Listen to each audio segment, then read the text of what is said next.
రెండు ప్రమాదాలు జరగడం దురదృష్టకరం. ఎసెన్షియా ఫార్మాలో ప్రమాదం జరిగిన వెంటనే ప్రభుత్వ యంత్రాంగం అప్రమత్తమైంది. ఫైర్ సిబ్బంది వెంటనే స్పందించి రెస్క్యూ ఆపరేషన్ చేయకపోతే మృతుల సంఖ్య పెరిగేది. ఎన్డీఆర్ఎఫ్, ఎస్డీఆర్ఎఫ్ బలగాలు రంగంలోకి దిగాయి. క్షతగాత్రుల్ని తక్షణమే హాస్పిటల్స్ కి తరలించాం. ప్రమాదం రోజు విజయవాడ నుంచి నేను రోడ్డు మార్గంలో సంఘటనా స్థలానికి రాత్రి 12:30 చేరుకున్నాను.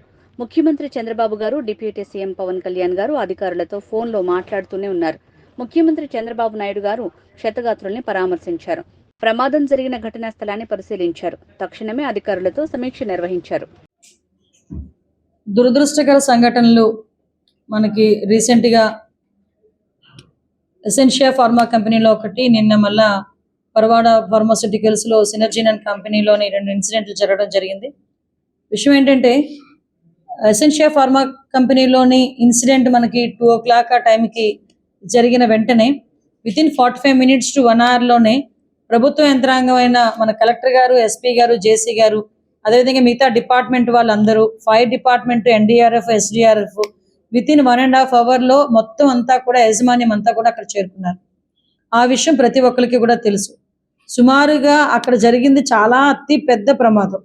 ఆ ప్రమాదం నుంచి బయట కాపాడడానికి ఫైర్ డిపార్ట్మెంట్ వాళ్ళు కూడా ఇమీడియట్ గా రెస్పాండ్ అయ్యి దగ్గర 15 మందిని రెస్క్యూ ఆపరేషన్లో రక్షించడం కూడా జరిగింది.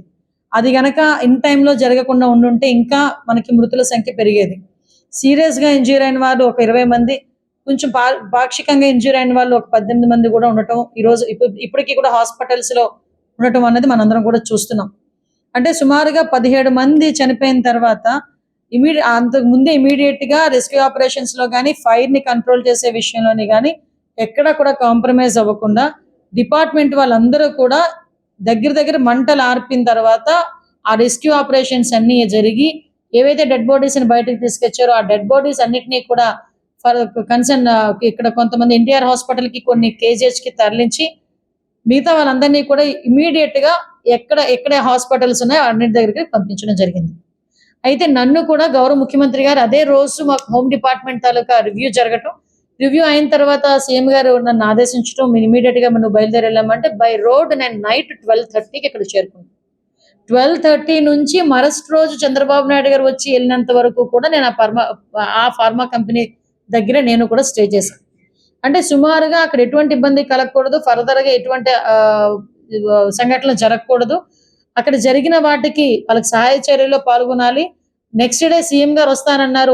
ఆ ప్రోగ్రామ్ కూడా మనం ఒకసారి దగ్గరుండి సార్కి అన్ని చూపించాలి, ఎక్స్ప్లెయిన్ చేయాలని ఒక మంత్రిగా ఉన్న నేను, కొనతాల రామకృష్ణ గారు మాతో పాటు ఎర్లీ మార్నింగ్ 5 o'clock వరకు మాతో పాటు ఉన్నారు.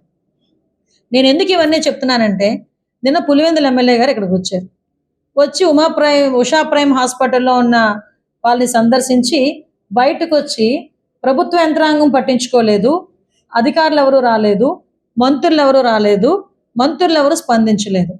అంటే ఈయన సాక్షి టీవీ కాకుండా మిగతా ఛానల్స్ కూడా చూస్తే అసలు ఎవరు వచ్చారు అక్కడికి, ఎవరు స్పందించారు, ఎందుకు ఇమీడియట్గా ఏ సహాయ చర్యలు తీసుకున్నారన్న సంగతి తెలియకుండా ఏదో మైకులు పెట్టారు కదా, నాకు ఏదో సవాల్ మీద పేరలు వెళ్ళుకునే టైం వచ్చింది కదా, నేను వచ్చి మాట్లాడతాను అనుకుంటే కనుక అవ్వదు కదా.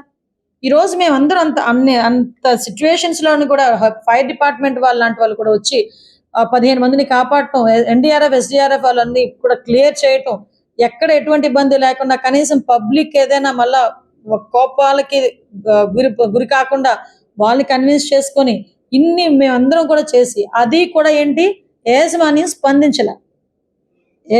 స్పందించలేదు. యాజమాన్యం సంబంధించి ఎవరు కూడా మా దగ్గరికి రాలేదు. అయినా కూడా ఇమీడియట్ గా గవర్నమెంట్ అంతమంది చనిపోయిన వాళ్ళు ఉన్నారని గవర్నమెంట్ గబగబా స్పందించి అన్నీ చేసి, చంద్రబాబు నాయుడు గారు కూడా ఆ కుటుంబాలకి ₹1 కోటి కాంపెన్సేషన్ కూడా అనౌన్స్ చేసి ఇమీడియట్ గా ఎవరికైతే తీవ్రంగా గాయపడిన వాళ్ళకి 50 లక్షలు, అదేవిధంగా పాక్షికంగా గాయపడిన వాళ్ళకి 25 లక్షలు కూడా అనౌన్స్ చేయడం జరిగింది.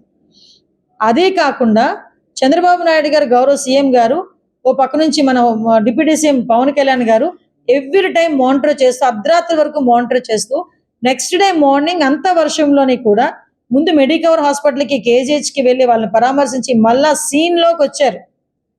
ఎక్కడైతే బ్లాస్ట్ జరిగిందో ఆ బ్లాస్ట్ జరిగిన ప్లేస్కి చంద్రబాబు నాయుడు గారు గౌరవ సీఎం గారు వచ్చారు. అక్కడికి వచ్చి మొత్తం అంతా పరిశీలించి అక్కడ ఉన్న అఫీషియల్స్ అందరితోని కూడా రివ్యూ ఏర్పాటు చేసి తర్వాత పబ్లిక్ అడ్రస్ చేసి ప్రెస్కి అడ్రస్ చేసి తర్వాత అక్కడ నుంచి ఆయన బయటికి వెళ్ళేటప్పుడు కూడా ఇమీడియట్ గా కాంపన్సేషన్స్ అందరికీ అందాలి అని చెప్పి ఆదేశాలు జారీ చేసి పంపించడం జరిగింది.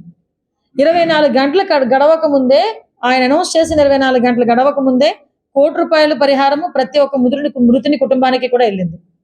అతను మళ్ళీ అనౌన్స్ చేసి ఆయనకి 24 గంటలు కాకముందే ప్రతి ఒక్కరికి అకౌంట్లోకి డబ్బులు వెళ్ళినాయి.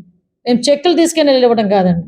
50 లక్షల రూపాయలు, తీవ్రంగా గాయపడిన వాళ్ళు 20 మందికి 50 లక్షల రూపాయలు, అదేవిధంగా పాక్షికంగా గాయపడిన వాళ్ళకి 18 మందికి 25 లక్షల రూపాయలు చొప్పున ప్రతి ఒక్కరికి కూడా ఆర్టీజీఎస్ చేసి వాళ్ళకి ఆ కన్ఫర్మేషన్ పత్రాలు కూడా మేము ఇవ్వడం జరిగింది.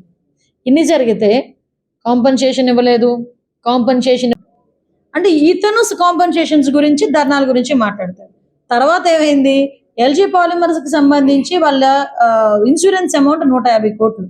ఆ 150 కోట్లు ఎక్కడికి వెళ్ళినాయో, ఎవరి జేబుల్లోకి వెళ్ళినాయో ఎవరికి మనకే తెలియాలి.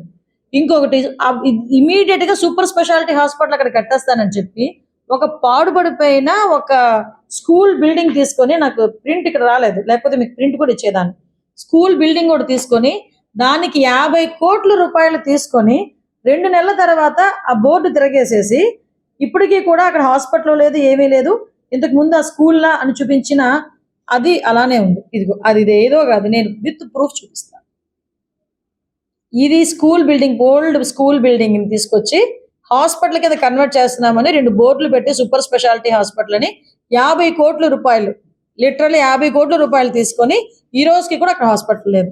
వీళ్ళు నైతికత గురించి, అదే విధంగా కాంపన్సేషన్స్ గురించి కూడా మాట్లాడతారు. నేను అనుకున్నాను నేను, ఇప్పటికైనా మనోడు ఈ అమ్మఒడి, రైతు భరోసా వీటి గురించి మాట్లాడడం మానేస్తాడేమో అనుకున్నాను. కానీ ఎక్కడ, యాజ్ స్క్రిప్ట్ అనమాట.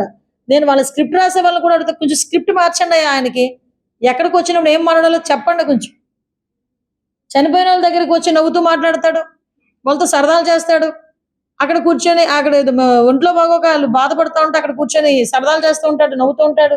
పోనీ పక్కన పెట్టండి, అది అయిపోయిన తర్వాత బయటకు వచ్చి నేను ఉండుంటే ఇది వచ్చేది, నేను ఉండుంటే అది వచ్చేది.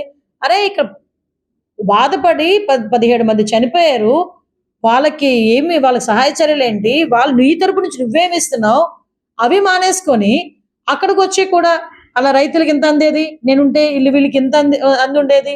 అన్నిటికన్నా కొసమరిపు ఏంటంటే ధర్నా, మీకు ఇవ్వకపోతే ధర్నా చేస్తాను. ధర్నా చేయాలంటే ముందు వెళ్ళి ఢిల్లీలో కూర్చొని ధర్నా చేయి. మీ బాబాయ్ని చంపిన ఇప్పుడు వచ్చి పట్టుకోలేకపోయారు మీ వాళ్ళు, 5 సంవత్సరాలు నువ్వేం చేయలేకపోయావు, వాటి గురించి ధర్నా చేయి. మీ తాలూకు ఎమ్మెల్యేలు, ఎమ్మెల్సీలు ఎన్ని పనులు చేస్తున్నారో చూస్తున్నావు కదా, వాళ్ళ గురించి ధర్నా చేయి.